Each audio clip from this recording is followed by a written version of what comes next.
Welcome to another episode of the Rare Liquid podcast. Today, I'm speaking with Martin, who was a vendor manager, supply chain manager, and then a product manager, and then a senior technical product manager at Amazon. He also got his bachelor's degree in Lisbon and then a master's in management at the London Business School, and he's a fellow Wharton MBA classmate. And so today we're going to be going a lot of his experience of just working in tech and at Amazon as a PM. So I hope you enjoy this interview. Now, before we jump into our discussion, if you're interested in recruiting for a product management role, I wanted to let you guys know about Exponent, which is a resource that Martin actually references during our discussion. And you can get started with as little as $12 a month for this resource, so it's super affordable. Exponent has been around since 2018 and has one of the best product management online interview courses out there that's taught by PMs from tech companies like Amazon, Google, and Meta, as well as top startups. My Wharton MBA classmates highly recommend Exponent, and their PM courses include everything you need for your interview, including prep for product design, product strategy, analytical and execution questions, and a whole lot more. Exponent teaches what interviewers are looking for, provides a framework for how to approach the question, breaks down how you'll be evaluated across interview rounds into clear rubrics, and includes a catalog of over 100 mock interviews with real PM candidates. Exponent also has interview prep courses for other roles, including software engineering, machine learning, engineering management, data science, and more. So if you want to join the over 500,000 people who used Exponent for tech interview prep, be sure to check out Exponent in this episode's description and use my code RARELIQUID for 20% off. Martin, thanks so much for making the time. And can you just start off by giving us an overview of your background? Yeah, for sure. I'm Portuguese. I was born and raised in Lisbon, and I lived there until college. So that was 2012. By the time I finished college, I really liked Portugal. It's like a beautiful place. I've always wanted to go. Yeah. Yeah, it's like now I think as well, like there's a lot of like tourism, and it's kind of becoming this major city in Europe. But I think back then things were a little bit different, and it's a small country, so like small economy, not as many opportunities like professionally, and then I really wanted to kind of explore the world and go on kind of an adventure. And so I had the opportunity to move around, do some work in different countries. Ended up doing a master's as well in London afterwards. And then eventually I made my way into Amazon, where I worked for 6 years. And 2 years ago, well, actually now almost 3 years ago, my wife decided to move to the US to pursue her MBA. So I moved with her, and then a year later I was like, well, I want to do the same thing and do an MBA, and so I joined her here at Wharton, and Now you're here. That's where we are now. Yeah, and so you went to London Business School for undergrad as well. Is that correct? Or was it just for the master's? No, yeah. My undergrad was in Lisbon. Gotcha. And then in Europe, it's very common. It's not as common here in the US, but in Europe, it's quite common to have an undergraduate degree, which is only 3 years. And so because it's short, people tend to then do a master's.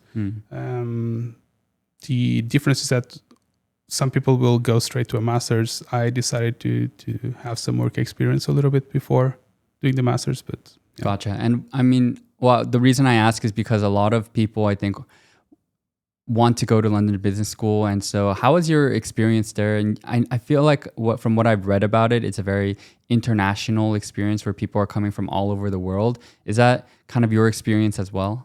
Yeah, I mean, it's actually insane. It's super cool. My class, at the time, it was a little bit smaller. It was called a MIM. They still have it. Now it's a little bit bigger. But at the time, there were 160 people in the class. And I think it was 94% international people. Wow. So 6% were British, and then or from the UK in general, and then the rest were international. So yeah, super diverse. And was it a 1-year master's program or 1 year? Yeah. Got it. And what was your what were you majoring in? Or? There were no majors, so actually at the time you couldn't even select any like electives. Everything was sort of core courses, and it was just a master's in management, so general management degree. Got it. What was there like a class during that time that really stood out? I think, trying to think about it, probably. I mean, I even though I didn't go into it, like I really enjoyed corporate finance at the time. I thought it was a really cool class, and our professor was awesome. Statistics was pretty good as well. It was very hands-on, and actually I ended up using a lot of what I learned there later in my career, which is so that was useful. I think that those two kind of stand out. That's interesting because I mean we also had to take corporate finance and statistics at Wharton for our core classes.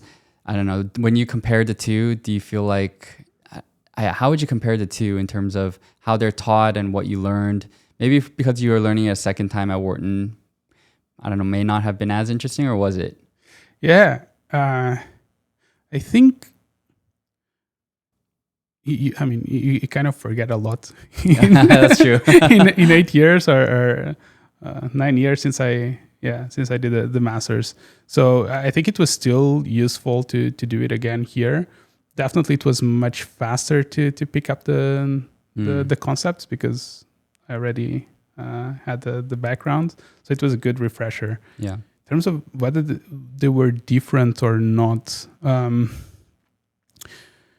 think the curriculum was, I would say, pretty similar. The way of teaching, again, I think it was similar. Yeah, I mean, like, a mix of lectures and more practical sort of like workshops. At LBS, you had very small workshop kind of classes. So I think we're maybe 30 of us in those classes, maybe even less. And so I think there was potentially a little bit more dialogue and collaboration with professors. Okay. Actually, I wanted to ask about the culture at LBS. You know, if I were to describe Wharton a little bit, because we have Fridays off, your weekend starts on Thursday. That kind of, I think, leads to a little bit more of like a vibrant social scene, and it's very much like choose your own adventure here at Wharton, where you just, you know, like we were talking earlier, how you only have classes Monday, Tuesdays for this semester. So then you have like a 5-day weekend almost. And that means you can travel as much as you want, and you can kind of skip classes also if you want, unlike Harvard Business School, for example, where I hear it's a little bit more academic. And if you don't go to class because you're in a section and you're sitting in the same seat every day for your first year, people are going to notice and your professors notice. So, you know, there's like, so I'd say Wharton has this culture of kind of very, very vibrant social scene, and you're able to kind of do almost whatever you want within reason. At LBS, like, what did you feel like the culture was like? I would say it was pretty similar. I don't know if I can really speak to the MBA program there, and I'm sure like things might be a little different a few years down the line, right? But at the time, I think we really had this a culture of like work hard, party hard. I was younger, I had like different energy back then. But we didn't have classes on Friday either. And Thursday, you know how we have pub here at Wharton? Yeah.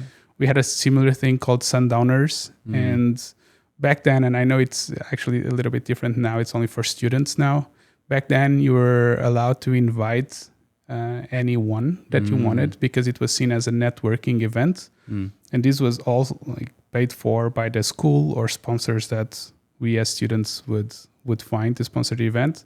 And so, as you can imagine, like a Thursday night, no classes on Friday, an open bar, it always got pretty rowdy. Gotcha. Yeah, with which a is lot funny. of people from all over. So. Yeah, and that you were sounds just fun. meeting. So I think it was actually easier because one thing I felt at Wharton a little bit is like as you get into your MBA, like in the beginning, it's super easy. You're just meeting a lot of people. But as you like, I don't know, like 6 months into your MBA, you kind of set in your friend groups a little bit, and you still have opportunities with I don't know, joining new clubs or organizing a conference here or like attending an event there. But at LBS, just because you had this where everyone would go to the same thing, and also because it was a smaller program, I felt like you were always like meeting new people, and it was Gotcha. Yeah. I know what you mean. I think because Wharton is so large, maybe that you just feel more comfortable when you find like a community of people, and then you kind of end up like sticking to them a little bit. But with that said, we just met after 2 years, so I mean, I guess we are still kind of meeting people. Yeah, for sure. Yeah. And I wanted to ask about how you built up your experiences until you kind of ended up working at Amazon, because I know you worked in San Francisco, in Spain, Mozambique for a bit. So how did all of those experiences ultimately lead you to Amazon, or maybe some of those places were with Amazon? Yeah. So I think I've always had this passion for tech from a young age, and I really I knew I wanted to work in tech. Like in college, I thought that the best way to get into tech would be to work with startups. And it's like smaller companies, they move pretty fast, and they're typically like really exciting things, and you get a lot of autonomy as well. And so I thought this is kind of the recipe for career success, I guess, out of college. What I ended up realizing through these different experiences was that actually, and this is advice I wish I had back then, is that there's a lot of value in working for a big company, and especially in tech, like big tech, where things are a little bit more structured. You have like a lot of resources. You can tap into mentors and help from like your team, but like other teams. Things are a little bit already figured out on the basics, and you don't need to like spend time setting up sort of like basic infrastructure that you need to do your job. And things are, I would say, typically a little bit more standardized as well. And so with startups, I think it could be a little bit hit or miss. You can have like a fantastic founder or a founding team, and I'm talking about really small startups, right? Where you can be super, I guess, lucky and learn a lot. But you can also be in situations where no one has really done what you're doing there before, right? So you need to figure it out. And there's really like not a lot of money to buy certain, I don't know, software package that would make your life easier. So you need to do that, kind of figure it out on your own. And so all these little things, I think, make the experience useful and still exciting, but you end up maybe not having as fast of a learning curve, I guess, or steep as a learning curve as you actually have in a bigger company, which I think it's maybe counterintuitive, but yeah, no, that's interesting, and I think that's true from my experience as well, having worked at a large company and then moving towards like the startup life over the past 5 years or so. And yeah, I think there are a lot of like processes, is what I'd call them, that we are still trying to iron out when like we're onboarding new people. For example, at JPM, like all of that was easily sorted out. Yeah. But for us, like I'm kind of like learning a lot of things on the fly. And so how did you get to actually, recruiting for Amazon? Did they come to campus, or like what was the recruiting process like for you? Yeah, I had done So I had done a little bit of time in Mozambique, and that was so I moved there as I was a country manager for this. It was kind of what we call a venture builder or like venture studios, something like that. So this company, Rocket Internet, was a German company that their MO was replicating successful business models from kind of developed world into like Asia and Africa. And so they were aggressively expanding in Africa and setting up this. My company was like a mix between eBay and Amazon, so like a marketplace in Mozambique. So I moved there, and that was an awesome experience. But as I was saying, I kind of then realized I moved back to London, and then eventually realized that I wanted to work in big tech. And with Amazon, I think it was kind of a natural progression, just because I had done some of this e-commerce work, but also I was kind of like fascinated by the company. And back then, this was 2016, in Europe especially, Amazon was not the household name that it is today. So I thought, well, it's still like, it's big tech, but I still can have kind of this interesting experience of kind of expanding this company in Europe where it still doesn't have a huge presence. And practically, like how I ended up applying was I had a friend from LBS that was working there. He was an MBA at LBS, but he was working at Amazon, and he just referred me for a job, and that's how I Gotcha. got So in, yeah. what was the first role that you started off as at Amazon? Yeah, so I worked in vendor management as my first role. I was an associate vendor manager, and I was in the video games team. And at the time, I was in kind of a subsection of video games, and this means just selling, like it's Amazon retail as you know it, right? And selling video games.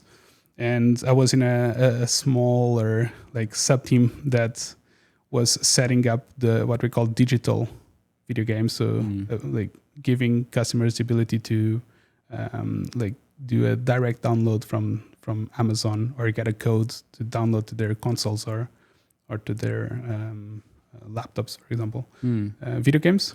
Gotcha. And yeah, vendor management was super cool. First job at Amazon. Very I don't know if collegiate is the word, but like you have vendor management teams are typically quite big, and so it's kind of fun. You have a lot of people doing the same role as you. Each person has like a portfolio of brands or vendors that they're responsible for, and the role is really like trying to grow the business of these vendors that you have. Yeah, in your what did portfolio that within look like? Amazon. What was your day-to-day, and what were your responsibilities as you try to build up the vendors? Like, was your goal to try to increase the number of vendors and also increase their sales? And were those the two main things? Or I guess, what were your primary responsibilities? Yeah, outside the latter. So they're like at that level of seniority. I was quite junior, so you're not really going for trying to get new vendors into Amazon. You have a list or that portfolio of vendors that you're sort of assigned to, and then you're working with them to you're advising basically them how to best navigate Amazon, and I don't know, like helping them set up new items on Amazon, like for sale, or setting up promotions and letting them know when are the best times to do promotions and at what prices, that sort of stuff. On the other hand, you're also like, from an Amazon perspective, your role is also to be an advocate for the customer, and so ensuring that your vendors are giving you the best prices so that you can get the best prices for Amazon customers. Ensuring you're negotiating terms with vendors so that Amazon also like is not unprofitable on the sales. Got it. That was most of the job. And what you said, it was a really cool job for you at that time, and looking back, what did you enjoy so much about it? I think it was something I slightly missed as a PM, was exactly what I was mentioning in terms of like the team culture. You were working alongside other people. I think it's also a function of like the fact that you're more junior, and so you have like more people at your level and levels like just very similar to yours, and you working together with people. So like, I don't know, you're as a vendor manager, you need to like you, especially for example, I was doing the digital side, so I would coordinate with Sony PlayStation on the physical side, or with Nintendo on the physical side, and I would coordinate with like people that were SMEs, so subject matter experts, on setting up promotions or like pricing or that sort of stuff.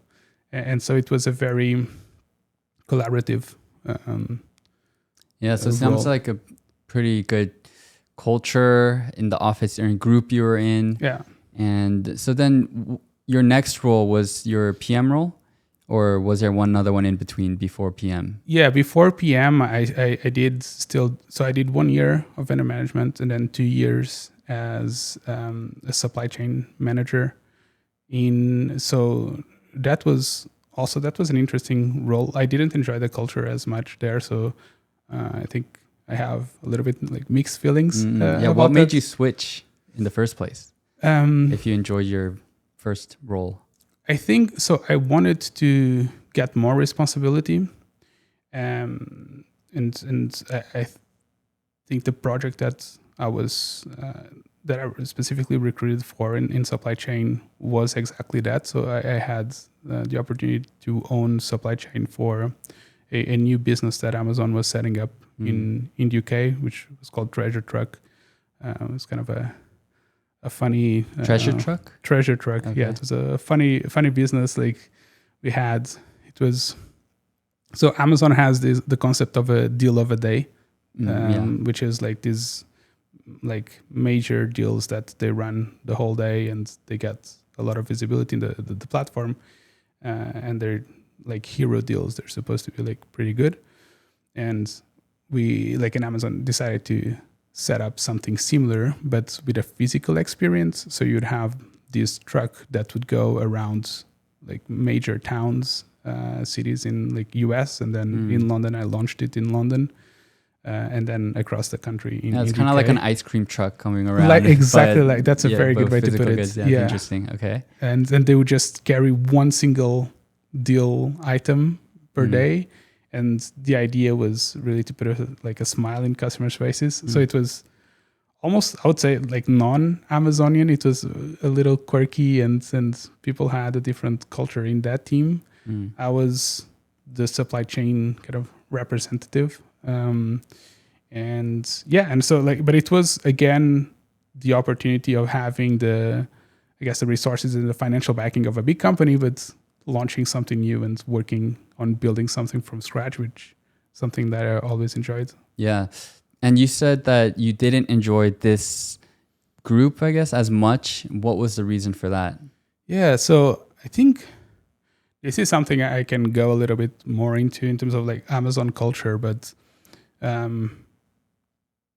think unfortunately Amazon has some variability in terms of culture from team to team. Any big company, I guess that's true. And also you're always like your manager or like your like direct leadership line influences a lot how the work is done, and then the type of work can also influence like your state of mind and how you enjoy working in a team. Yeah. And I think supply chain, you're always, it's an interesting position to be in, because you're always kind of in between what we call ops and business teams. So the operations are the teams that work in warehouses, right? And are actually like the ones moving the stock and getting things done, as they say. And the business teams were doing more of like the strategy or negotiating with vendors or that sort of stuff. And supply chain is kind of, and they have, both of them, they have like almost clashing interests a lot of the times, or priorities. And you're trying to navigate and be the liaison between the two. And so that can be a little bit stressful. And I think in that team in specific, I mean, we had pretty long hours, a lot of like reporting and so work that I thought was not. I think it's always like important to have like to give visibility to stakeholders of things that you're doing and the sort of stuff. But I think the reporting in that team was just too time consuming, and so there were like these things that I thought weren't as interesting. Got it. So I want to understand what your day-to-day kind of looked like for this, with the treasure truck project you were working on for the entire 2 years. Yes, but it evolved. So the first 6 months were setting up their basic operations to launch in London. Then I'd say maybe like 1 year from that point was doing national expansion to other cities. And then the last 6 months that I was in the team was kind of almost like steady state, doing small improvements here and there, and trying to figure out like things that could be a little bit better. But yeah, so throughout this time, work was, as you can imagine, very different. Like the beginning was definitely super exciting because you're launching a new business, I had to figure out how to move stock around throughout the country, and how to get like this treasure truck to operate out of the warehouses that Amazon already had. And so that was. Yeah, was it a successful program in the end? Like, does Amazon still have this? I think so. With COVID, they shut it down. Oh, I see. I don't know if they're still doing anything. I don't know if they're still doing anything with it.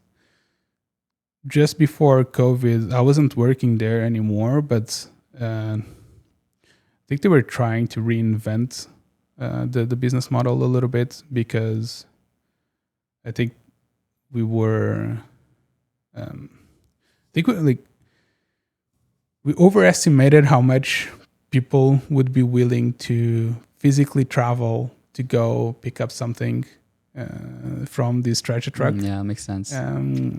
And they were really amazing deals, and it was like you would go to the truck and like party. Like you'd have like it was a very, very cool experience.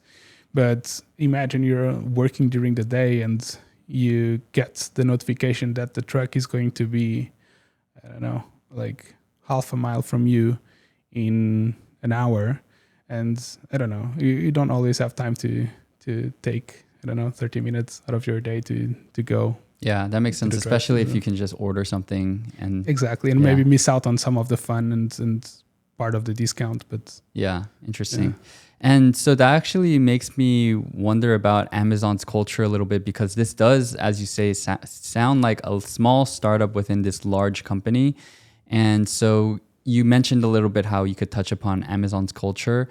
And I'm sure it's different from for each of the roles that you had. But I guess overall as a firm, do you feel like Amazon has a certain type of culture?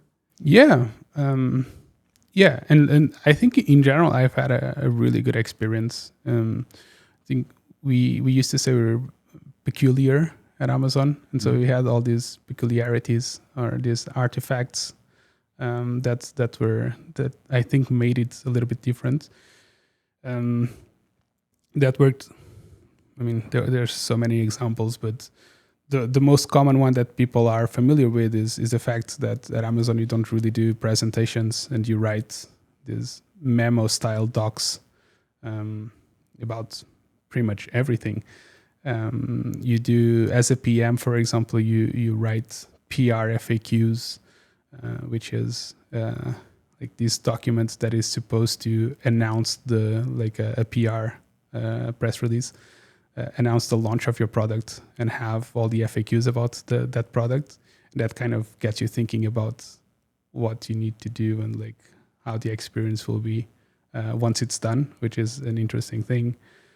We also had, so I'm thinking just like other artifacts that I think made the culture like a culture of innovation and kind of an interesting place to work at. We had like the 2 pizza team, which is like you tend to have like, you don't want teams to be more than what you can feed with 2 pizzas. And that, I think that fosters innovation as well, and ensures that teams remain relatively small and entrepreneurial, a little bit to what you were saying. It had like decision-making tenets that you would come up with as a team that would help you make decisions, like avoid like being too slow on what we call like 2-way door decisions, right? Like making sure that you're fast and taking risks. So all these things I think encapsulate a little bit of what is to me the Amazon culture, and I think it was pretty good. As I mentioned, I think the downsides are things that didn't work as well. One of the things, or I think the major thing for me, is it's perhaps the lack of standardization, or maybe of mechanisms, I think, to ensure that all teams have a certain culture. And so sometimes you end up in a situation where you have these artifacts and people are following these artifacts, but they're not thinking about the reason why you're following the artifacts, right? And so using these artifacts, and so you can like find yourself in a situation where you just have like the work to be done, right? Like writing these docs and whatever, without reaping the benefits of. What is an example? Does anything come to mind of like an artifact of something that was established before, of like, hey, let's do it this way, and then like people don't really know why, but you're doing it that way? Does anything come to mind? I think all of these things that I mentioned, like, so one that was where I've seen sometimes was, for example, the coming up with these decision making tenets, and then coming up with them, and then no one touches them again for 6 months, and so no one is actually using them. Which then, what's the point of doing it in the first place? Yeah. So the decision-making tenets, those weren't ones where you guys came in as a group and kind of rethought them when you come together. They're more things that a previous group, sometimes even a previous manager, may have set, and then I think it would depend. I've been lucky, or I designed, I think, a little bit my career as well within Amazon to always be in relatively new teams and projects. And so I think for the most part I was involved in creating them. But for example, in supply chain, I inherited them. And I think some of them we used, some we didn't use as much.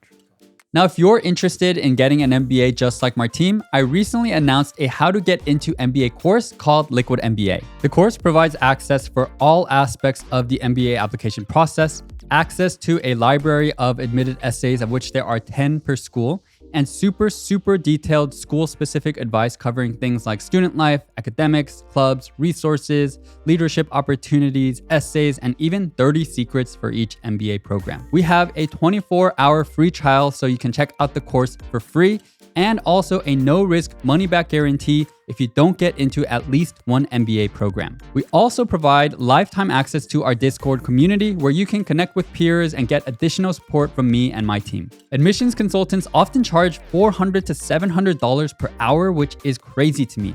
And so for the price of a 1-hour call with a consultant, you get everything I discussed and a whole lot more. So I really am trying to make liquidMBA And a then really good what deal made you for you and switch a no-brainer. from If you're interested supply in chain liquidMBA, management check to it out at going into product liquidMBA.com. management? And also be sure to use the code WELCOME25 to get 25% off your purchase. And then what made you switch from supply chain? I think I've always been interested in like building things, and I think both as a VM and then in supply chain, I had the opportunity to do some of the things that PMs do. Obviously, not being a PM, but in vendor management, I helped like one of the teams roll out a series of new tools because that digital side of the business was new, and so some things worked in a different way. So I helped them like roll out, troubleshoot, gather feedback, etc. In supply chain, I took a more active role in partnering with the PM team and an analytics team to create like some dashboards and create like this tool that we use to figure out how full different warehouses were and kind of route inventory based on like fullness of the warehouses, fullness of trucks, that sort of stuff.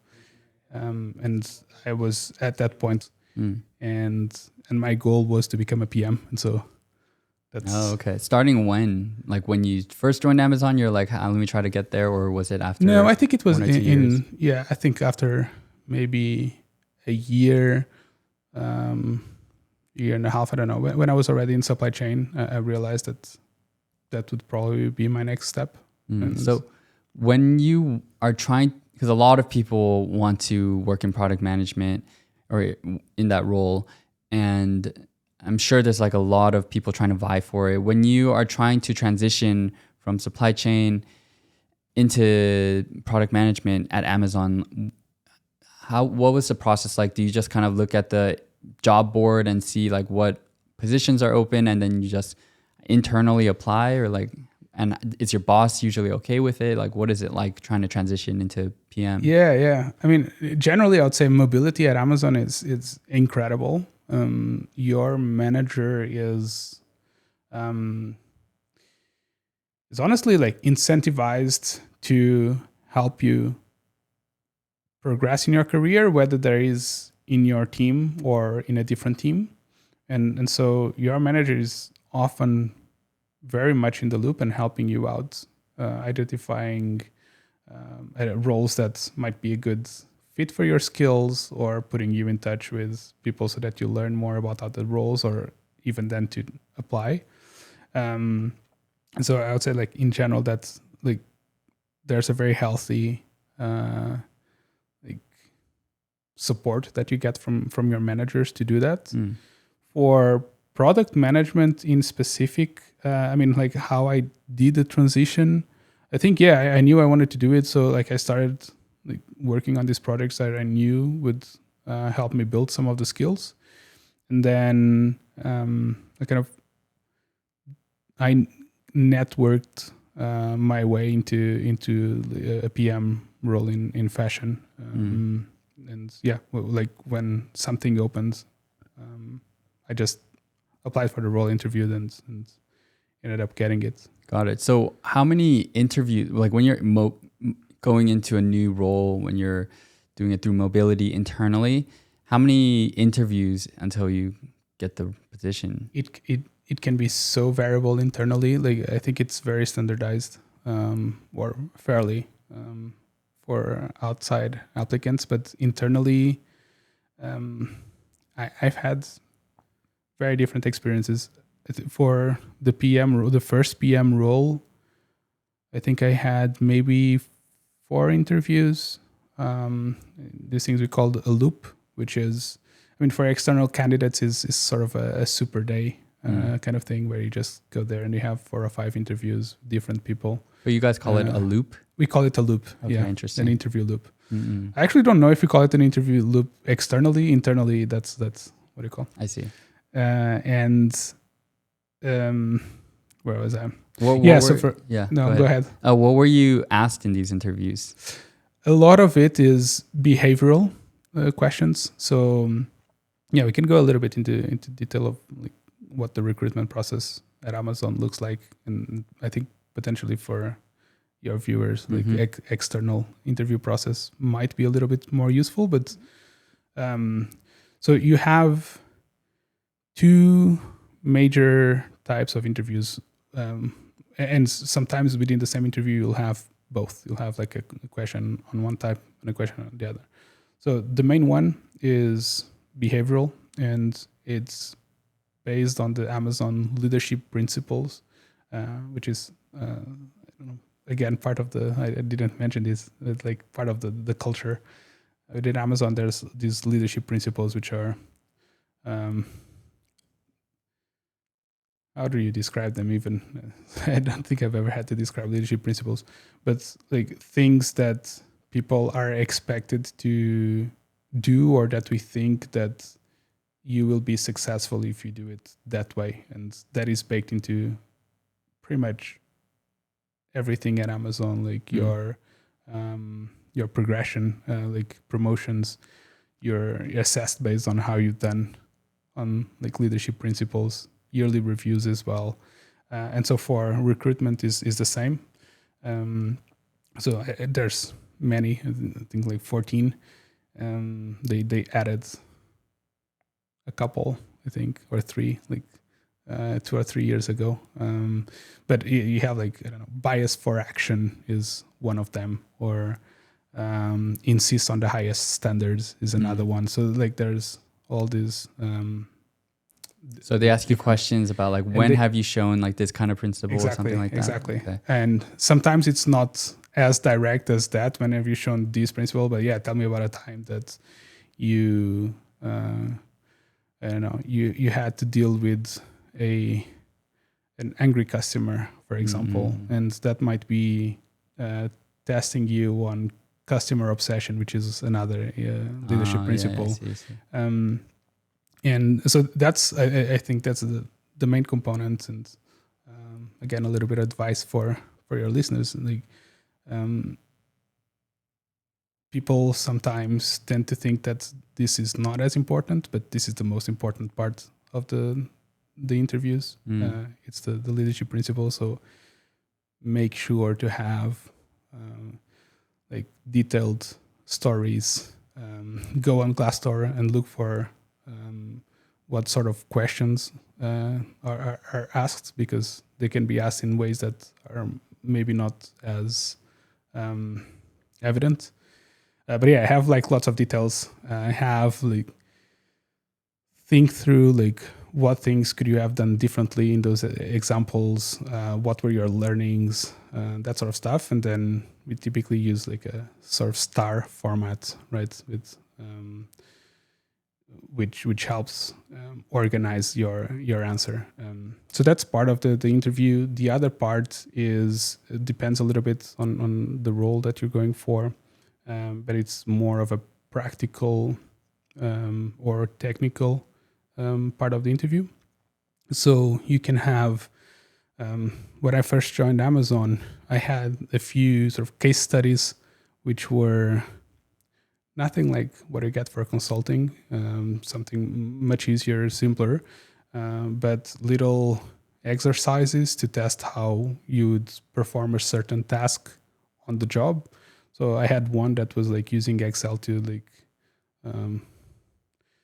I don't remember exactly, but like I remember one was to like use Excel. Another one, I had to prioritize a certain number of tasks and like explain why I was prioritizing them in that sequence, and like why that made sense like that.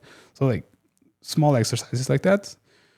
For PM, you have a little bit more advanced ones, and there, I mean, the most typical ones is either straight up like technical questions, like asking you to, I don't know, describe what an API is and how it works, or then going more into detail into like a systems design kind of question.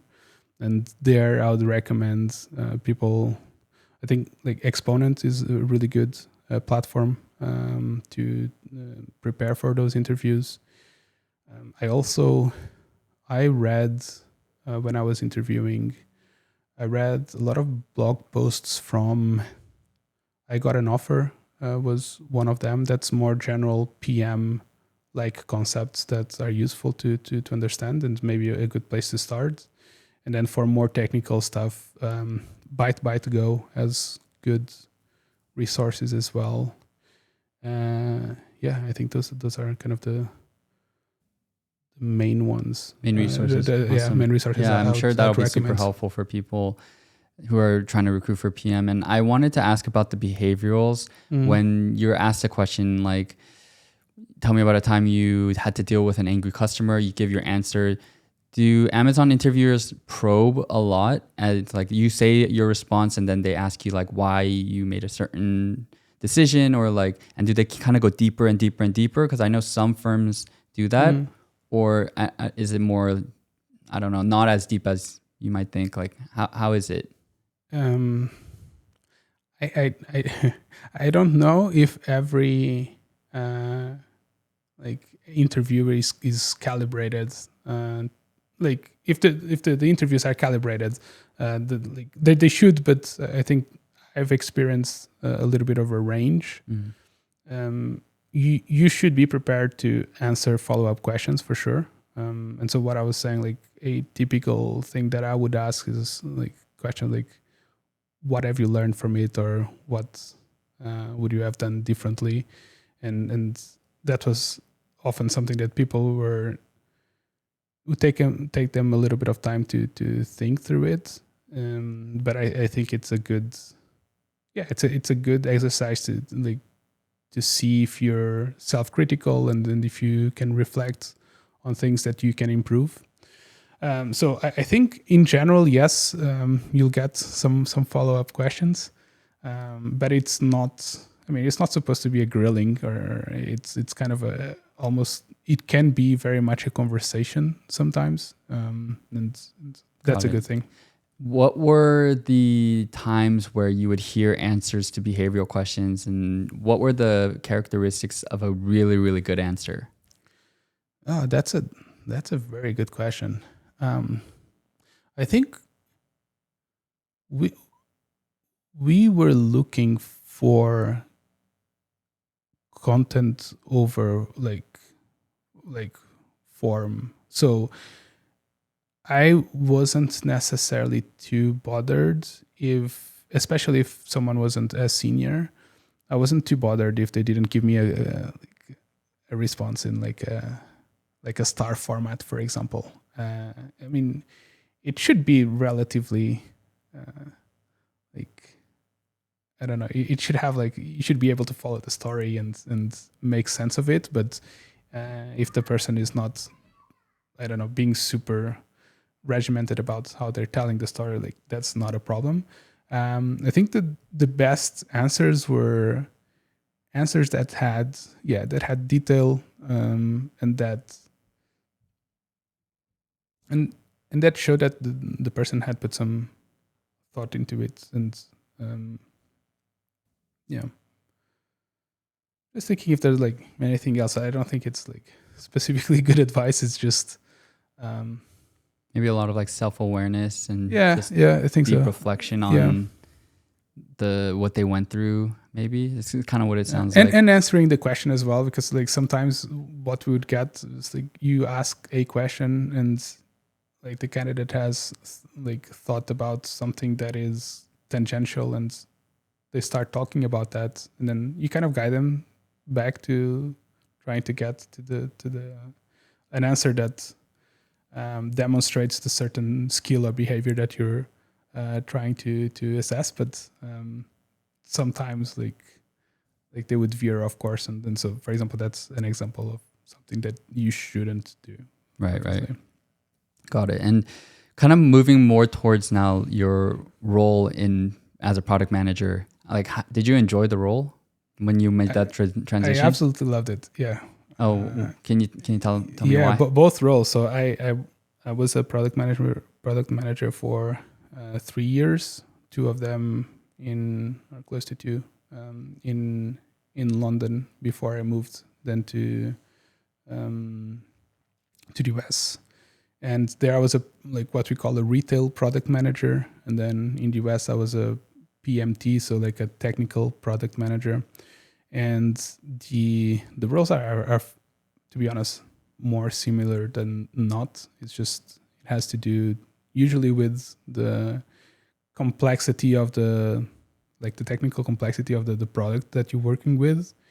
And as a PMT, so the technical one, you're expected to be more like to work more closely with engineers, be able to communicate in a way that's like is technical, and that's and that's like engineers can understand. But yeah, you're asking like what did I like about the role? It's very cool. Like you're doing it's first it's like very varied, the types of things that you do. So you're can be working on strategy for your product, like setting a vision. You might be working on gathering requirements for a specific feature and like interviewing people or doing some analysis to identify opportunities, or doing some analysis again to like assess what the impact would be of different opportunities that you have in front of you, and then kind of do some what we call roadmap prioritization, which allows you to like figure out what are the things that will deliver value more quickly, and that's kind of how we typically then plan what we call sprints for engineers to work on. You might be working with then you might be working with like engineering. You might be working with scientists, data scientists, and other analytics teams. You might be working with like the business teams. You might be working with other PMs from other teams or other orgs. And so it's like quite varied, and yeah, it's really fun because you're just working on like building something. Yeah, and so many different stakeholders and people are involved. So you get lots. Seems like you get a good bird's eye overview into a lot of different functions, and you kind of bring them together. And a lot of autonomy as well to define what you want, like the product that you're developing to be, which I thought that was pretty fun. There's also like things that are not as pleasant, or things that I think people are maybe not aware before getting into. Product management I think is very glamorized in a sense. It is. So can you walk us through the parts of being a PM that are not as fun? Yeah, so the main one I would say is like the amount of time that you spend in meetings. I think more than half of my day was like time spent in meetings, and you're going back to back. For example, here in the US, a lot of my team was in the West Coast, which was good and bad. The good thing was that I typically had a little bit of time in the morning to do work that was kind of individual work, and that might be like writing documents, organizing some training, like sharing updates with your stakeholders. That's that sort of stuff. I know there's multiple things, but doing analysis, for example. So I had a little bit of that time in the morning, but then from 11, 12 until the end of the day, it was often like pretty much packed with meetings, and meetings about multiple different things. Like so, you still have the variety, which is good. So it doesn't get boring for sure, but you need the stamina to, I think, withstand that sort of like back to back. Yeah. So tons of meetings. I've also heard that from my friends working as product managers. Is there anything else that comes to mind? Things that you didn't really enjoy about things the that PM you don't role? enjoy? I mean, I think so. Then it depends about. like your product, how your team is structured.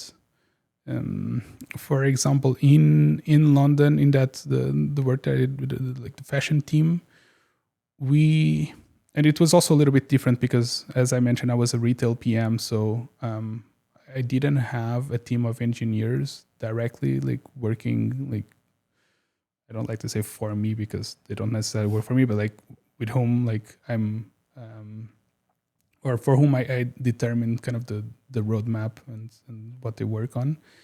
And so I had a lot of, the way it worked there was we had different engineering teams in different orgs where we sponsored some headcount. And then it was up to me to sort of pitch them an idea of like, this is what we should be working on. But you have, and a lot of about PM, by the way, is this like what we call influencing with our authority, which require, because they're not like, engineers are not your direct reports, right? So and for a good reason, but it means that you need to like influence, and not just engineering, like other teams, influence other teams on what you think is the right thing, and providing the rationale for that. But if you don't have an engineering team allocated to your team, sometimes it's challenging to like, you spend a lot of time on like doing analysis to show that this will have a high impact and that this is the right thing to do, and that there's no other better solution, and potentially that your solution is better than someone else's that is like more impactful than someone else's who's also trying to use resources from that team. So was that frustrating at all? Because it does sound like you need to be trying to gather as many human capital in terms of resources as you can, like get people to join your team and work on what you want them to work on. But then you might have, as you say, competition with other PMs or people from different functions. Was that frustrating? Generally, I wouldn't say it's frustrating. I saw it more as a kind of a challenge.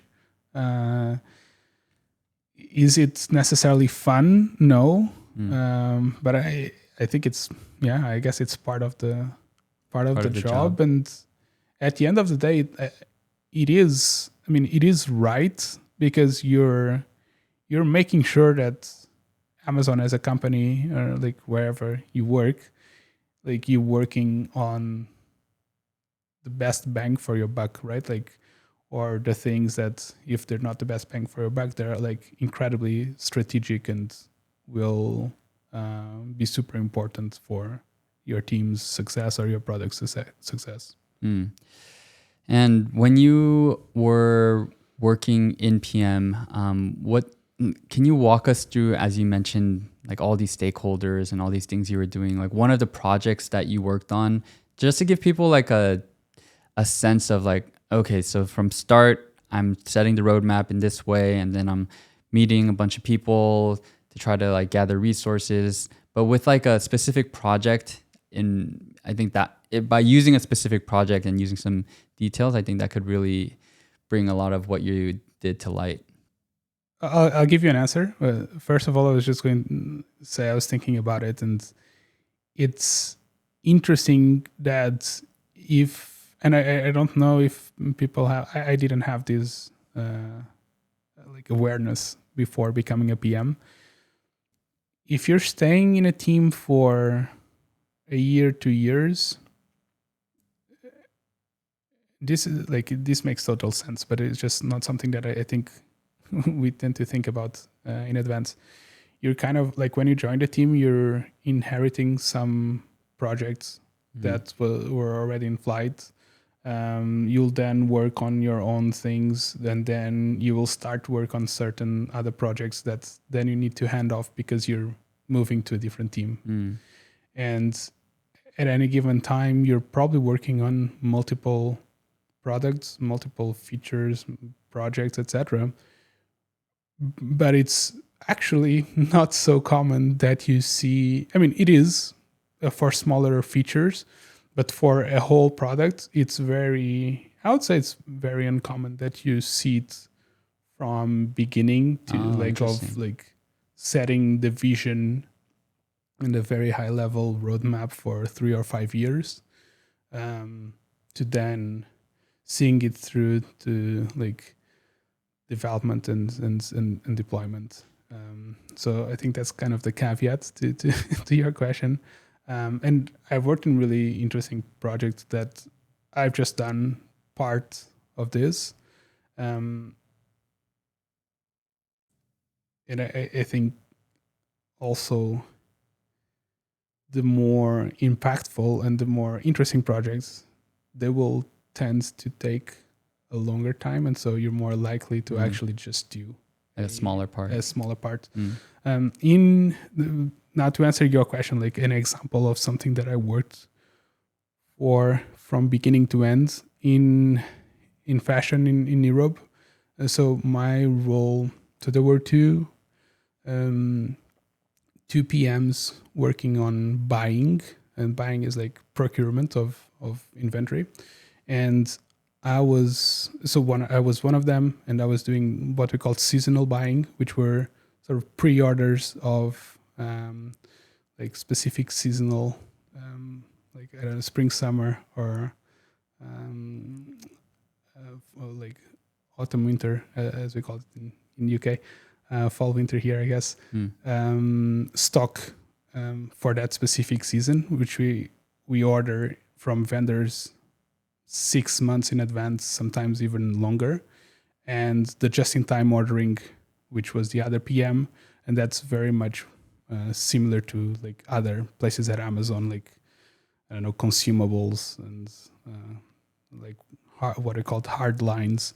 So other products at Amazon, they're typically ordered just in time. Fashion had this part that was a little bit different, which was the seasonal buying. And that was what I was doing. And one of the projects that I worked on was we used to get inventory delivered like once at the beginning of the season to cover the whole season. And that's how a lot of the vendors were set up in the industry. And as you can imagine, it's the easiest, but it's not the most cost effective, and also not the most optimized, because you as you get further closer into the season and then further into the season, you get more better demand signals, and you can understand what are sort of styles of shoe or of a dress or something that you're going to sell more of, and which ones are potentially not. And so I worked on this project to forecast and then map what were expected sales throughout the season. And so it built this sort of forecasting model that would tell us for each week, for very specific subcategories of products, how much we expect to sell, and then working to create a system that allowed us to pre-order and break down the orders into smaller chunks of inventory that we could receive at different times during the season. And yeah, I mean that was kind of revolutionary and pretty cool. Something that other players in the industry were not doing. I think we were able also to do because as Amazon, we had a little bit more bargaining power with some of our vendors. But it was something that took me from beginning to end, more than a year. Got it. So that is an interesting example, because it kind of shows then for Amazon, the PM role might be a little bit different than a pure software tech company where you're maybe just focused on building a product and you're just working with engineers. This role kind of sounds more like business operations in a sense, but is that a fair understanding? Yeah, I think so, because especially because in this case it was a retail PM role. I was working with engineering and data science to get the data to model the season, and then to actually, so we had a UI that our vendor managers at Amazon used to order inventory, and so to build functionality into the UI to allow us to break down those orders into different stages, as we call them.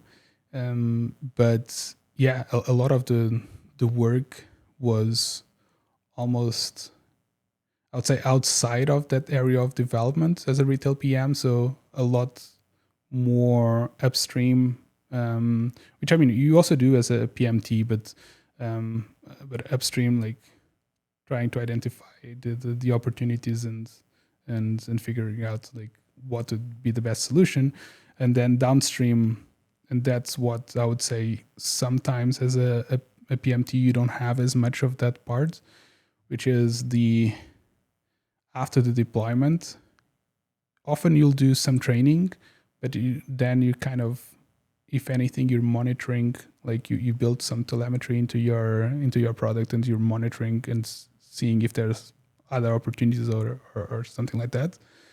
But here in this project, as a retail PM, I had a lot of like hand-holding with VMs and like getting them to adopt, and a lot of like conversations with the different categories, because you have, I don't know, clothes, you have shoes, you have like jewelry, luggage, so lots of different categories that you need to speak to multiple stakeholders and help them launch this and start using this, which I think is, yeah, perhaps something that is a little bit more unique, and it's more like almost like a program manager type of role, that stage of the after deployment. Gotcha. Then how about one of the examples or one of the projects you worked on when you were a technical product manager?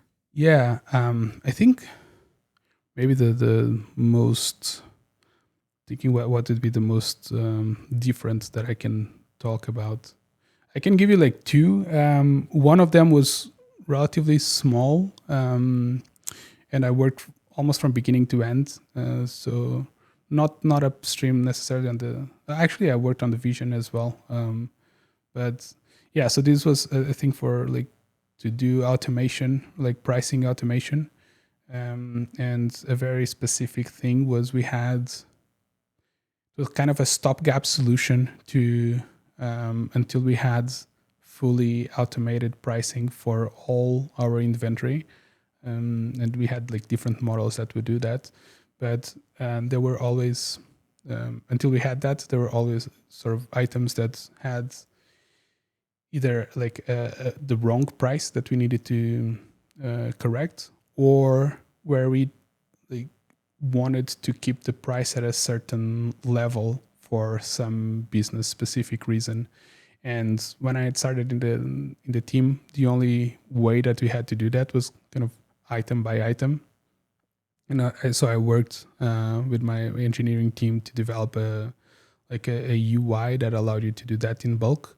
And so that was kind of going through all the stages, really like gathering what are the requirements, what is the functionality that you need this UI to do, what is the behavior that you expect from it, how does it interact with other systems at Amazon. So like creating the system design, and then getting help from business to test it, get feedback, and like do some improvements until we're in a space that like we're happy with what we have, and the business teams can use it on a regular basis, and have, as I was saying before as well, like the sort of telemetry, so the metrics that you can keep checking and have like alarms on to make sure that if something is not working, we catch it.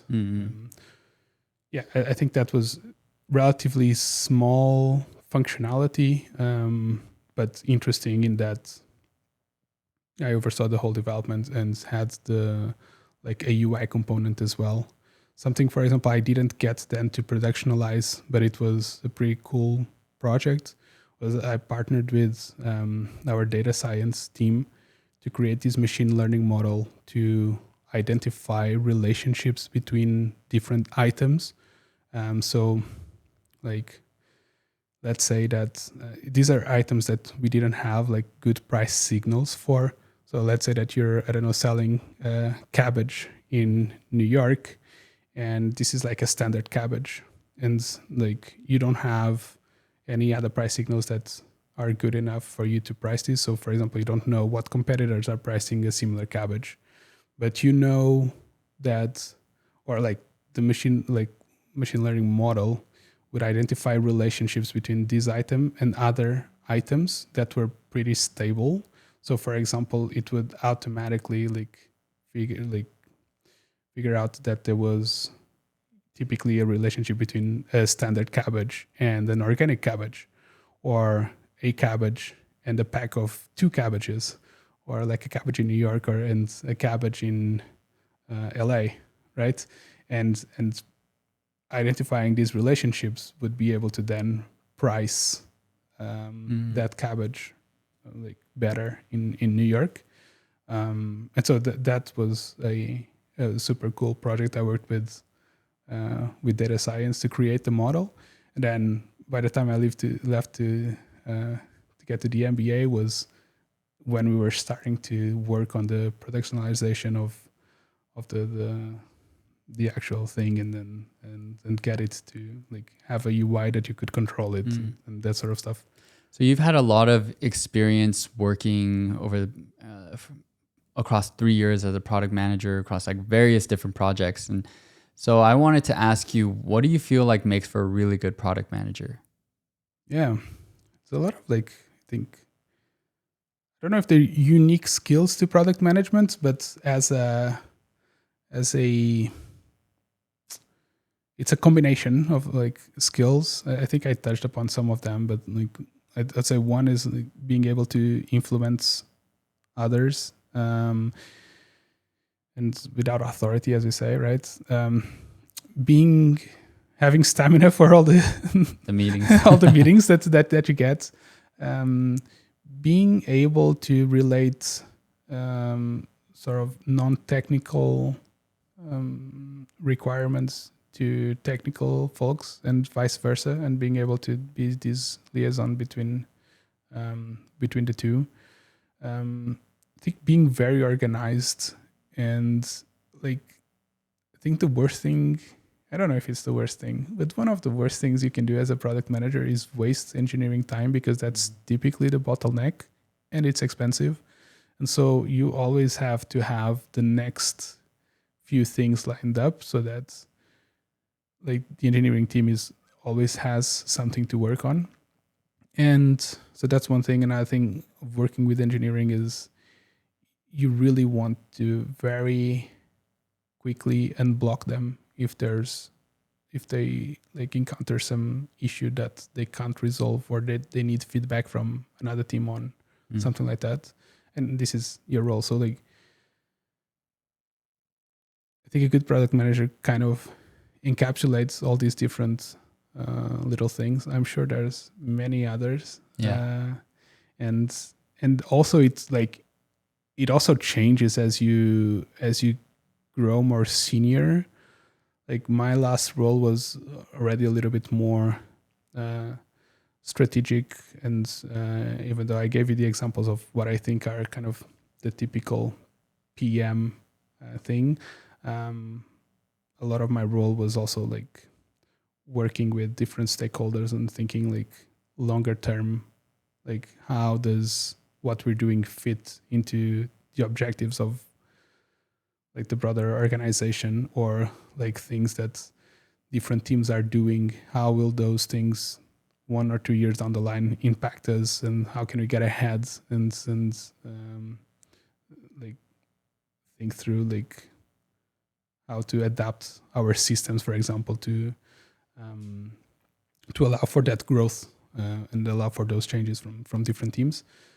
So yeah, I think it evolves a little bit, Gotcha. and the things that you need to get good at also evolve. But I think you always keep this close relationship with, especially as a PMT, like a close relationship with engineering, You're still the voice of the customer ultimately, right? So like whether your customer is the end customer or an internal customer, but like you're really like defending what is the best for the customer, because the worst thing you want is to like create a product that no one wants to use or that doesn't satisfy the needs. Yeah. Customer. Yeah. And I also wanted to ask about how many hours you're working across the different roles you had at Amazon. Yeah, what were your hours like? Because I know Amazon is kind of also known to have a bit more of a busier culture, I guess, or like more people tend to work more hours at Amazon than other tech companies, at least by reputation. So what were your hours like at Amazon? Yeah. I think the reputation is there for a reason. So it is true. I don't think it's necessarily that bad it's certainly not as bad as like roles in other industries like finance and even consulting for the most part. But I think it depends on the team that you're in. And it's almost like inversely correlated for the most part, where there's kind of a trade-off. If you're in more established teams, I would say you're probably doing work that is less gratifying sometimes. At least for me, I don't know, because as I told you, I do enjoy like building new things and getting things off the ground. But so you're doing like working on more established stuff, and often because there's already like an infrastructure around it, you have better hours. I don't think I've ever had that luxury at Amazon, but I also didn't have like terrible hours. As a VM, so my first role hours were pretty good. I don't know. I always started around like 8 a.m. and then as a VM, I think like 6 p.m. I was done, without a lot of fluctuation. Maybe a little bit of like heavier hours closer to like Prime Day or Black Friday and that sort of stuff, because there was a lot of things that you had to negotiate and then set up in terms of promotions. Supply chain was by far the worst I worked, and again a combination of new product but also that team specifically. And I would say, so that one, I would say probably like it was normal to do like 12 to 14 hours a day. That's quite a lot, which is a lot. I mean, I'm not counting 12 to 14 hours in the office. You're taking, especially in the UK, it's a bit different than here. You're taking like a good half an hour, if not 45 minutes for lunch. So like discounts that, but I mean in the office. And that's one thing actually that I think it's an exception to the rule of more established teams is ops teams and anything that is like adjacent. It's like ops, they work around the clock, right? They have shifts, but they work around the clock. And so it's like, it's tough. And so there are teams that I would not want to work in. I think the benefit is that you get a lot of leadership experience very early, because from a very low level, you start managing people, which is super cool. But it is stressful and it's like a lot of work. And those are established teams. So that kind of breaks the rule that I was mentioning earlier. But anyway, so that was supply chain. And then as a PM, it depends. I would say most days would be like 8 a.m. to 6, 7 p.m. It would definitely be longer on days that we're deploying something, because I'd be working with the engineering team till later, especially here in the US, working with the West Coast, and then in London, actually, like a lot of times I was working with the folks here in the US, and so would have like a little bit longer hours, but that happens once every 2 weeks, right? Like on a normal sprint schedule. And then Fridays, I would always try to leave at like 3, 4 p.m. So all in all, I don't think it's like it's not a terrible Work-life balance. work-life balance. Yeah, for sure. For tech, I think it's more than what I've heard in a lot of other companies, but there are companies that are like this as well. So Gotcha. And then what about compensation for each of the roles that you've had at Amazon? What did that look like? I cannot tell you for the other roles, as in, I don't think it's, first of all, I don't want to induce people in error because I don't remember exactly. But also one thing that's like a rule of thumb they can keep in mind is that a role in London is about half the salary, total compensation, about half in London than it is in the US. And so because I did those roles in London, it's not like a good comparison, I think. In the US for a PMT, I mean, the range of total compensation, I think, is between,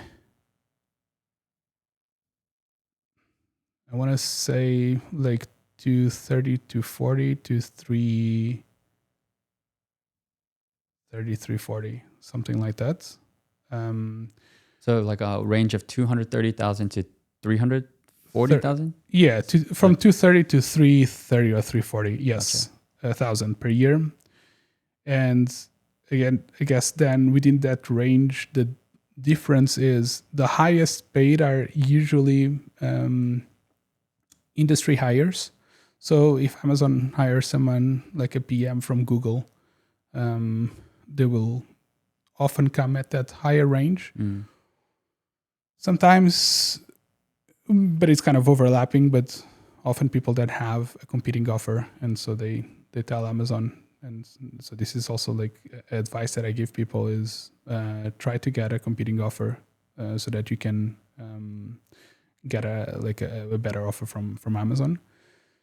The lowest on that range can be people that have been at Amazon for a long time, especially if they don't have, like, I was a bit lucky because by moving to the US, I kind of got upgraded to a better salary range. But if you've been in the US for a while in the same role, you don't get as good of like an upgrade in salary. Or unfortunately, like MBA students as well. Like after an MBA, like MBA roles are typically paid on the like lowest end of the spectrum. Mm-hmm. And when you say 230 to 330-ish, that includes base salary, bonus, and stock-based comp, right? Yes. Okay. Yeah. Gotcha. Just wanted to make that, I guess, clear for everyone. That's like what you expect to make in a year, like base salary for, I don't know what the range is. I can tell you my salary base was 200 here in the US. And then I think whether you get a bonus or the like stock depends on, like, if you're a new starter, you'll get bonuses because your stock will not vest straight away. If you've been in the company for a while, your stock is vesting, and so you don't get a bonus, but you get the stock vesting. So at the end of the day, it should be the same.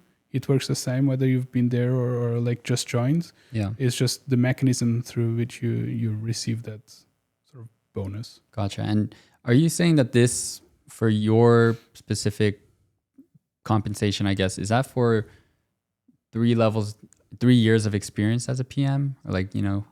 I don't know. It's like my role was a senior product manager, tech, which is an L6.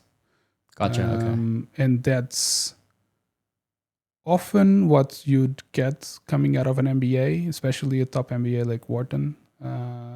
If you're coming from a less known MBA in Europe, I've seen people getting in as L5s. I don't know how it works in the US. But in the US, like coming from Wharton, you'd come in as an L6, but probably with slightly less total comp. And I actually had I guess, somewhat of a fun question, but I imagine when Amazon stock was like rising and rising and rising, was everyone at the office, like talking about it, like each day, like, oh, can you believe it? And like, oh, should we sell now or should we just keep it? Like, did that impact morale or like the conversations at all in the office?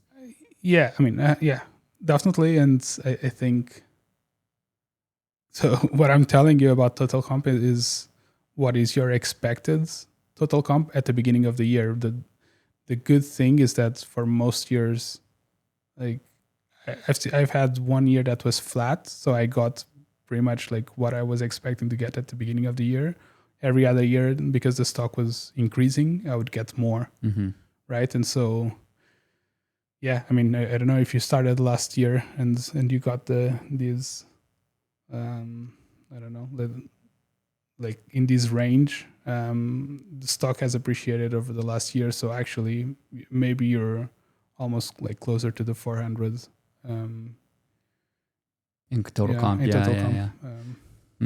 And but this is, by the way, actually this is not a good example, because if you joined last year, you got the bonus and not stock vesting, and so you actually don't get that. But I guess once benefit. your stock has vested, and but once your stock has vested, yes, and while you're in the company, could be a lot more. Yeah. And so you were at a company and a role that a lot of MBA students actually want to go into, but you came to get an MBA instead, and you said your experience, having your wife also at Wharton and kind of experiencing what that life is like kind of influenced you. But was there any other reason you decided to get an MBA? Because not a lot of people in tech really think like, oh, I should get my MBA. Yeah, 100%. I think I thought about it like long and hard, and like went back and forth on whether I should do an MBA. When I moved to the US with my wife, so she had just started at Wharton, right, a year like ahead of us, and for her it made a lot of sense. Because I had done that master's already in Europe, I thought from an academic point of view it didn't make any sense. From a tech perspective, as a PM, it was kind of almost I don't know if it's kind of indifferent whether you get it. It doesn't hurt, but it doesn't necessarily help. And then I was already past the MBA kind of level, so from an ROI perspective, made absolutely no sense. But I think so. One, I used to joke that the reason why I decided to apply to the MBA was because I saw my wife having too much fun, and I wanted to do the same. And I say it half as a joke, but it's half true as well. Like it was a good time to kind of stop a little bit and like think about my career and explore different things. Over the summer, I did a PE internship, which was very different than what I had experienced before. Not what I want to do afterwards, but I thought it'd be a cool thing to experience. And I think ultimately, like in the long term, so yeah, ROI is out the window, I think for my use case. But in the long term, I think an MBA helps. If I want a leadership role, even in tech companies that don't place that much value on an MBA, or where an MBA is not so much a differentiating factor, I think it helps, or it could help. So in the long term, and then in the short term, having had these 2 years to kind of explore other things, I think I come out of Wharton like a more well-rounded PM. Like I decided to double major in entrepreneurship and innovation and marketing and operations. And I think the things that I studied while here kind of help in a way they're adjacent to PM and can help you get a better understanding of other parts of your product. So is that what you plan to do after school? Go back to PM, yes. Oh, go gotcha. back to PM. Okay. And what was it? I was going to give you another. Oh no, the other thing was I started I moved here to the US, and I have no contacts in the US, right? Like I worked all my life in Europe. Well, except for like a few months in SF. But I have a very limited network here in the US. And when I started thinking about what my next role would be, I thought this was the time that now it probably makes sense to go back to kind of a startup sort of company. And I felt like it was not evident of a move, and potentially I didn't have too much of a network to rely on. And so it was definitely not the primary reason, but I think it helps.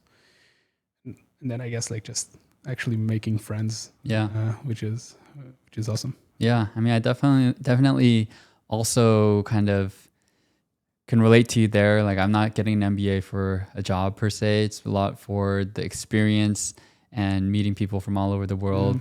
So kind of, I definitely can relate to you on that. And we covered so much in this interview, and I think a lot of people really will appreciate all the insights and advice you gave. But I have one last question for you, which is, if you were to go back to your younger self, maybe you're talking to your 20-year-old self or something like that, what kind of advice would you give that person? And it could be personal or professional. I think I would tell my younger self, like, trust in yourself and trust that things will work out. Like the small risks you take, like, typically pay off one way or another, even if things don't work out the way that you envision them to work out, they do, right? I mean, more often than not. And so I think we it's probably also advice for people that come from Europe.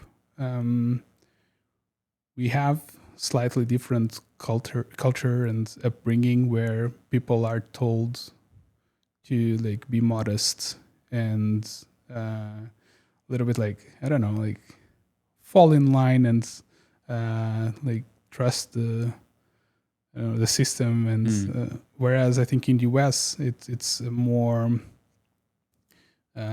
like, I don't know if it's not self-centered or individualistic, but people are definitely, like, I've seen the difference where people can sell themselves, and people are told to believe in themselves, and people are told to and taught to take like their lives into their own hands, right? Like their like success. And like, for example, there's just an anecdote in Europe, like or especially in Portugal, but I think in London was a bit like that as well. Like a self-made man is actually something that is slightly frowned upon, because people think, oh, like you must have done some shady business, or you actually don't, like, I don't know, come from money. So like, what do you know? And like, what's your taste and whatnot? And I think US has a completely different perspective.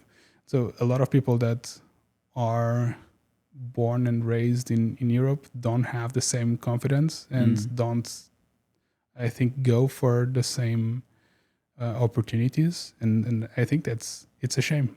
And now looking back, I'm like, obviously more confident about my professional like capabilities and personal as well. And there's no reason why you wouldn't have that when you're younger, right? It's just a mentality shift. Yeah, I really like that. And I think, though, when you are younger, it is hard to, have that faith in yourself when a lot of times you don't know what you want to do. But that's also so interesting, the comparison between Europe. I do also think in the US, there is much more of this, as you put it, belief in yourself, kind of enrooted in the system. But I guess it is always up to the individual to actually have that belief. But yeah, I think that's a great way to end the conversation here. I wanted to thank you so much again for your time. I'm sure a lot of people will find a lot of value in all the reflections and advice and insight you're able to give about all the roles you had at Amazon. And so, yeah, thanks so much for your time. Thank you. Yeah, appreciate it. It was my pleasure being here. Awesome. Thank you.